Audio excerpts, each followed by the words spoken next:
I wanted to ask, because these are based off of, Homefront is based off one novel and kind of a series of novels based around Broker. How much did you go back to the original Chuck Logan novels to kind of get a feel for the character, and how much did you kind of pick Sylvester Stallone's brain as far as what he envisioned for the character and bring it to the screen, and then how much of that is also your original take on what you wanted to bring to the character? I think to answer the first question, in reference to the novel, I think that's a question for Sly because he did the adaptation, and I try and look at it as what we've got to do and not really what somebody else wrote, and try and poison Sly's screenplay with, I want this from the book, I want that. It's very difficult to basically to summarize a book and have it sort of tailor-made, because he wrote it for himself. It was going to be the last installment of Rambo, so obviously I don't fit the shoes of Rambo. So again, he had to tailor it slightly to fit me. And in terms of the preparation, Sly was there every step of the way. I think he cares so much about what he does, and that's in everything, whether he's directing, whether he's acting. I've spent a lot of time with him now. Yeah. I've done 3 Expendables together, and he was just a figure of force for this. He was around for all the rehearsals, and he gave me some great inspiration. He sent me some of the best, most inspiring emails I think I've ever had, just to get my head into the character and to really go for it. So I've got great admiration and much thanks for him pushing me in that direction.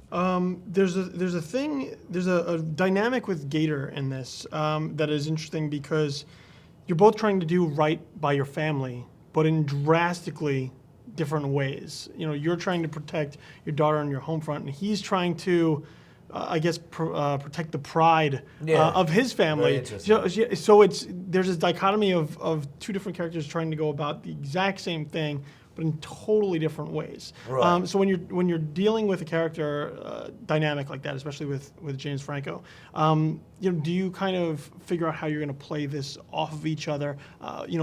These parallel paths that are trying to get to the same place, I guess. Well, the interesting thing is we don't know what each other knows. He doesn't know about my past, and I certainly don't know what he's trying to do there, and the true extent of what sinister stuff that he's up to. And I know he's trying to keep the safe face, and provide a certain pillar of strength. And this is an outsider. This is my town, and I run things, and you got to bend to the way that we run things. But at the same time, he's got to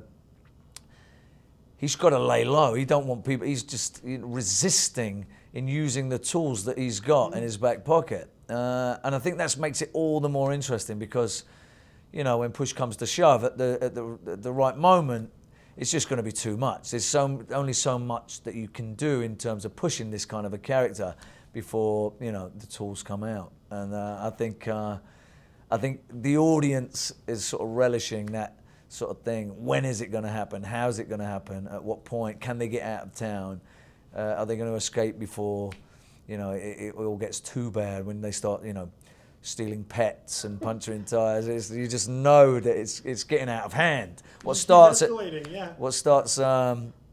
a simple sort of a schoolyard fracas, where the bully. I think it's really quite good as well, because there's a lot of bullying that goes around these days. Yeah. And the fact that my daughter gets to beat up the school bully is quite funny. It's a bit of a twist there. But it just escalates, gets out of hand, and you can just see what's coming, and you just know. So I think I like these kind of stories that it's like, it percolates and then just explodes at the right time. There's a couple lessons I think to take away from it. One, don't mess with kind of white trash people. 2 is that I think, as we learned in Breaking Bad, kind of stay away from people who deal with meth. Right. But the other one that I also found was most intriguing is that in this case, principle is dangerous. Broker knows that he's in the right. He knows what he did was the correct way to handle things. Yeah. But because he's dealing with shady people, it puts everyone around him at risk. Yeah. So how do you deal with, I guess, the nuance of a character like that? That the audience knows that they're right, the character knows that they're right, but because of that insistence on being right, or even the correctness in being right, everything goes wrong. Yeah, I mean, it's just the wonderful thing that Sly does as a writer. He keeps it grounded, he keeps it real, and he keeps it so people can relate to that situation. They put themselves in these situations, and they go, "Oh yeah, but he said sorry. He apologized."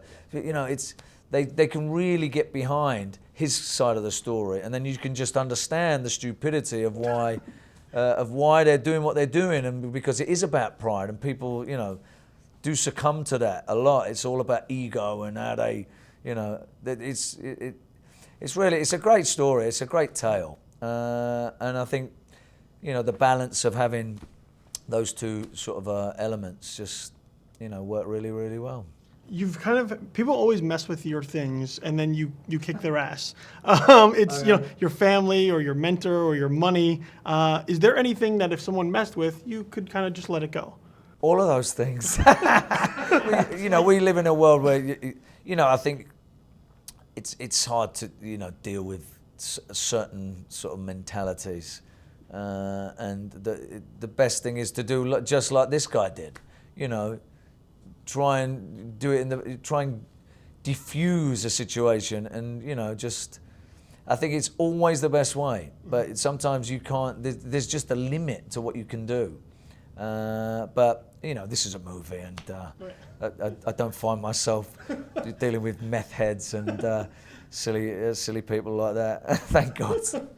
I have to ask you about Fast 7. Yeah. Because obviously when the reveal came up in Fast 6, people went crazy. Right. And there had been rumors for a long time that you were going to be part that were then diffused until you showed up on screen. How early in the process did you, I guess, get locked into the story moving forward?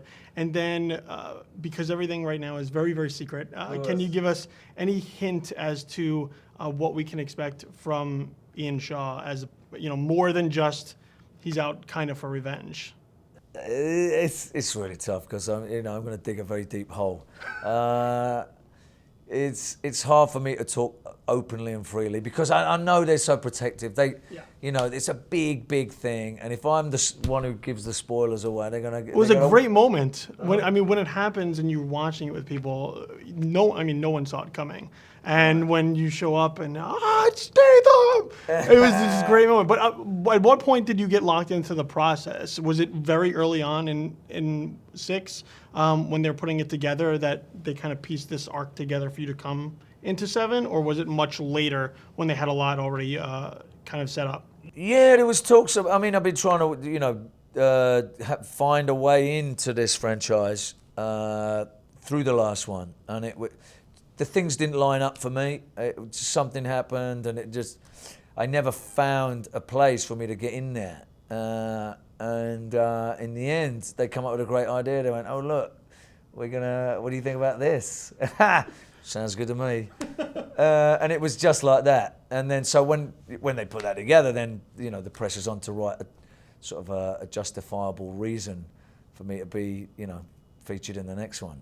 And it's great. It's a huge thing. It's like one of the biggest franchises in the world. It's the longest, most popular franchise ever, I think. It's part 7 I'm in. Yes. Yeah. And it's brilliant. You got The Rock. The quality's great, and we've got an amazing director, James Wan. He's brilliant. He really is. He's truly fantastic. So I can't tell you much else. Still secrets. It's all secrets right now. All right. Yeah. Pleasure. Okay. Thank you very much. Thanks, mate.